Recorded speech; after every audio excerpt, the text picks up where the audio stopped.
गांव के पास स्थित काली पहाड़ियां अपने रहस्यमय जंगलों के लिए मशहूर थीं।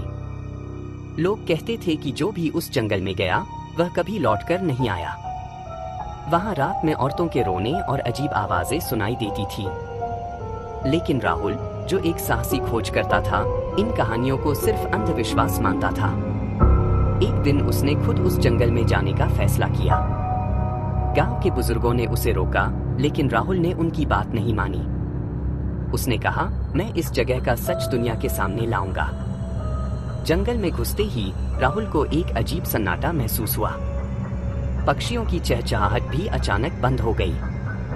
रास्ते में उसे जमीन पर बिखरे हुए कपड़े और टूटे हुए जूते दिखे। जैसे जैसे वह आगे बढ़ा, एक हल्की धुंध फैलने लगी।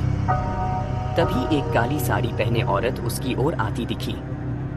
उसकी आंखें गहरी काली थीं और उसके चेहरे पर अजीब सी मुस्कान थी। औरत ने धीमे स्वर में पूछा, तुम यहाँ क्यों आए हो? राहुल ने साहस जुटाकर कहा, मैं तुम्हारे रहस्य को सुलझाने आया हूँ। औरत ने हंसते हुए कहा, यहाँ का सच जानने वाले कभी वापस नहीं जाते। राहुल को अजीब सा डर महसूस हुआ, लेकिन उसने हार नहीं मानी। जैसे ही वह और आगे बढ़ा, उसे एक पुराना मंदिर दिखाई दिया। मंदिर के दरवाजे पर खून के निशान थे। मंदिर के अंदर जाते ही उसे एक प्राचीन किताब मिली, जिसमें लिखा था, यह जंगल एक शापित डायन का निवास है। उसकी आत्मा को मुक्त करने वाला ही यहाँ से जिंदा लौट सकता है। राहुल ने किताब में बताए गए अनुष्ठान को पूरा करने की ठानी। जैसे ही उसने अनुष्ठान पूरा किया, जंगल में हल्की रोशनी फैल गई।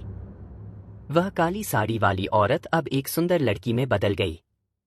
उसने कहा, तुमने मुझे शाप से मुक्त कर दिया। अब यह जंगल सुरक्षित है। राहुल ने उस जंगल का सच दुनिया को बताया। काली पहाड़ियों का डर खत्म हो गया और वह जगह एक पर्यटन स्थल बन गई।